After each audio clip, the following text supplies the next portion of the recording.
Hello everyone, welcome to our YouTube channel RV study campus. मैं आशा करती हूँ आप सभी स्वस्थ होंगे।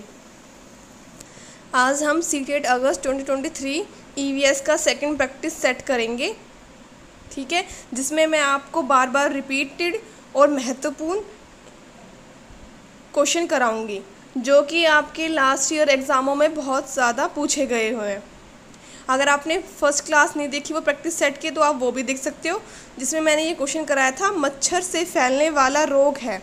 ये आपका सीटेट एग्ज़ाम 12 में, फिर 15 में, फिर 18 में और फिर 21 में, ठीक है। ईयर का गैप दे के पूछा जा रहा है, तो आपका शायद अब 23 में भी ये पूछा जा सकता है।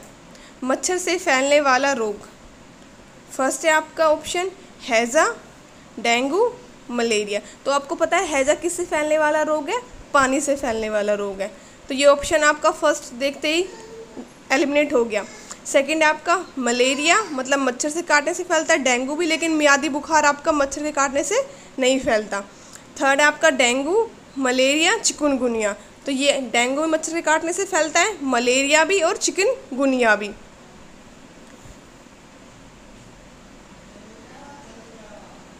तो आपका थर्ड ऑप्शन क्या है? Correct option.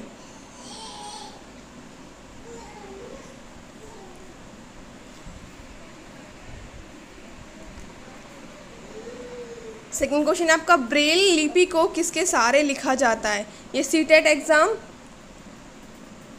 2019 फिर 21 में पूछा गया है और 22 में भी पूछा गया है। ब्रेल लिपि क्या थी? ब्रेल लिपि क्या थी? मतलब जिनको डिसेबल्ड लोगों के लिए थी कि वो बिंदु के सहारे पढ़ सकते, जिसमें आप पिक्चर में देख सकते हो ए को कैसे लिखा गया है, बी को कैसे लिखा गया है, सी को कैसे लिखा गया है, डी को कैसे लिखा गया है। तो ये कितने बिंदुओं से पे लिखी जाती है?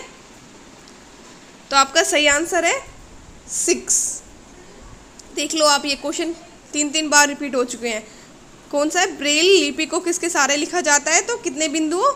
6 बिंदुओं के सहारे। नेक्स्ट क्वेश्चन है आपका रात में जागने वाले जानवर देखते हैं। ये आपका सीटेट एग्ज़ाम 13, 14, 21, 22। तो जो रात में जागने वाले जानवर हैं वो कैसा देख सकते हैं? हरा भरा परिवेश, काला और नीला, काला और सफ़ेद पराबैंगनी परिवेश। तो जो रात में जो भी जानवर जागते हैं जैसे उल्लू, ये तो इनको कैसा दिखाई देता है? काला और सफ़ेद। कैसा दिखाई देता है इनको? काला और सफ़ेद। तो option 3 is the correct answer. कैसा दिखाई देता है? काला और सफ़ेद। ये बहुत इंपॉर्टेंट क्वेश्चन है। आपको कोई से पीडीएफ मिलेगी तो आप पढ़ नहीं सकते, लेकिन इनके क्वेश्चनों के थ्रू आपको ये जल्दी से याद रहेंगे। बस आपको एक बार रिवाइज करना है। अगर आपको इसकी पीडीएफ चाहिए तो डिस्क्रिप्शन में टेलीग्राम का लिंक मिलेगा, उसको ज्वाइन कर लेना। वहाँ पे आपको ये पीडीएफ मिल जाएगी जिससे आप अपना रिविज़न कर सकते हो। नेक्स्ट क्वेश्चन है आपका रेगिस्तानी ओक पाया जाता है। ये पूछा गया था आपका 14 में, फिर 15 में, फिर 16 में, फिर गैप करके 19, 21, अब 22 में नहीं पूछा गया तो ये 23 में पूछा जा सकता है। कौन क्या है? रेगिस्तानी ओक। ये आप पिक्चर में देख सकते हो। ये पेड़ सूखे सूखे ओक आबू धाबी में, उज्बेकिस्तान, नेपाल, ऑस्ट्रेलिया। तो कहाँ पाया जाता है रेगिस्तानी ओक? ये फैक्ट वाले क्वेश्चन है, तो ये आपको बस रटने नहीं है, ये वैसे याद रखना है कि रेगिस्तानी ओक कहाँ पाया जाता है? ऑस्ट्रेलिया में, ठीक है। अब ऐसे याद कर लो, रेगिस्तानी ओक है, इनको पानी नहीं मिलता तो ये आस, पानी की आस में रहते हैं। पानी की आस, आस मतलब ऑस्ट्रेलिया, पानी की आस ऑस्ट्रेलिया। नेक्स्ट है आपका कांसा के बारे में सही कथन है। ये आपका सीटेट एग्ज़ाम 13, 14, 15, फिर 18 में नहीं पूछा गया, 19, फिर 21, 22। कितना इंपॉर्टेंट क्वेश्चन है कि देखो कितने ईयर में पूछा गया, तो मतलब बहुत इंपॉर्टेंट क्वेश्चन है। कांसा मतलब ब्रोंज के बारे में सही कथन है। एल्यूमिनियम जैसा तत्व है? नहीं। कॉपर और टिन से मिलकर बना है? हाँ। तो कॉपर और टिन, ठीक है, कॉपर और टिन से मिलकर बना है। याद रखना, कांसा ब्रोंज किससे मिलकर बना है? कॉपर और टिन से। तो सेकंड ऑप्शन है आपका कॉपर और टिन। नेक्स्ट है आपका गुड़, लौह तत्व, हरे पत्ते, सब्जियां खाने का सुझाव किन रोगियों को दिया जाता है। ये आपका 11 में पूछा गया था, 14 में पूछा गया था, 16 में पूछा गया था, 19 में पूछा गया था और 22 में पूछा गया था। आप देख सकते हो इसमें पिक्चर में नॉर्मल, जो नॉर्मल हमारे बॉडी में जो, लेकिन जिनको एनीमिया हो जाता है इनको, ये आप देख सकते हो इनमें जो इनका ये किससे होता है। गुड़, लौह तत्व, हरे पत्ते, सब्जियां खाने का सुझाव किन रोगियों को दिया जाता है। एनीमिया से ग्रस्त। गुड़ भी खाना है, लोह मतलब में मेनली लोहे तत्व, लोहे की कमी से होने वाला वो है एनीमिया। तो प्रेग्नेंट वुमेन होती है उनमें थोड़ा ज़्यादा हो जाता है लोह, एनीमिया से ग्रस्त। First option. इन क्वेश्चनों को देखने में, ढूंढने में काफ़ी उससे बनाए जाते हैं, तो इनको अच्छे से पढ़े, ये आपके लिए प्रिपेयर किए गए हैं। निम्नलिखित में से कौन से कीट समूह में रहते हैं, उन सभी की भूमिकाएं बटी हुई है, मतलब हमें समूह वाले बताने हैं। ये सीटेट 12, 13 लगातार, फिर 15 में, फिर 21 में, फिर 22 में, तो लगातार में पूछा जा रहा है, तो 23 में भी शायद पूछ सकता है।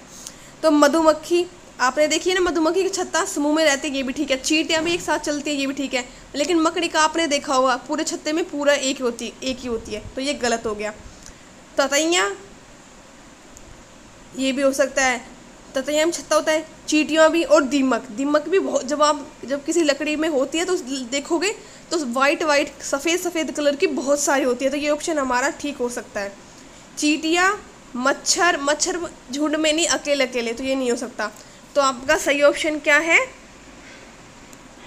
कौन सा है, ततैया, दीमक और चींटियाँ। तो सेकंड ऑप्शन क्या है आपका राइट। याद रखना, इसमें पूछा है कौन कौन कीट, मतलब जो कीट है समूह में रहते हैं, तो हमारे दीमक होती है, लकड़ी को खाती है, वो भी एक समूह में रहती है।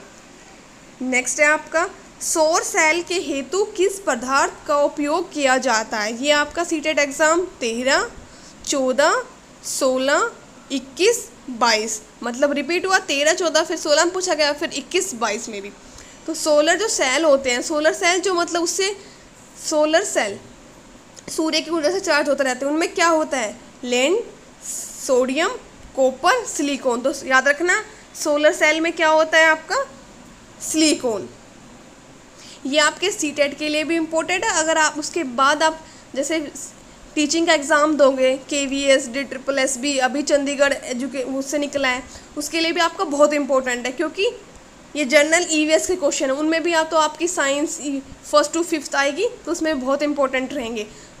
तो सोलर सेल के हेतु किस पदार्थ का उपयोग किया जाता है, सिलिकॉन। देखो कितना, निम्नलिखित में से कौन सा समूह फल का। ये सीटेट एग्जाम 13, 14, 15, फिर 21 में पूछा गया था, 22 में नहीं पूछा गया। अब ये 23 में देखो, अब आलू, बैंगन, आम, तो बैंगन नहीं है, केला फ्रूट है, फल है, बैंगन, मूली, ये भी नहीं है, टमाटर, केला, आम, केला, भिंडी, आलू नहीं। तो इसमें थर्ड ऑप्शन हमें क्या दिख रहा है, करेक्ट दिख रहा है, क्योंकि टमाटर को भी अब क्या मान लिया है, एक तरह का फल। तो क्या है, टमाटर, केला, आम। कौन सा है, टमाटर, केला, आम। तो आपका कौन सा ऑप्शन ठीक है, टमाटर, केला, आम, थर्ड ऑप्शन।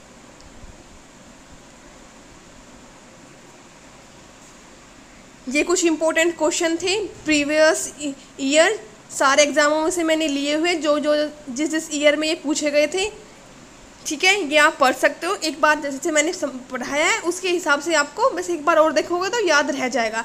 मैंने बताया ये आपके सीटेट एग्ज़ाम पेपर 1 के लिए भी बहुत इंपॉर्टेंट है। उसके बाद आप PRT का एग्ज़ाम दोगे टीचर बनने के लिए, उसमें बहुत इंपॉर्टेंट है, क्योंकि जनरल अवेयरनेस के क्वेश्चन है EVS के। इन्वायरमेंटल स्टडीज़ है ना, पर्यावरण अध्ययन।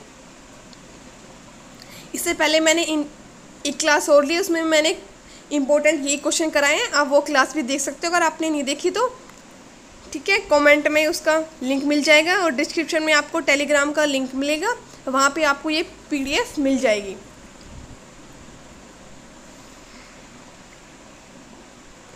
बाय, टेक केयर, मिलते हैं अब नेक्स्ट क्लास में।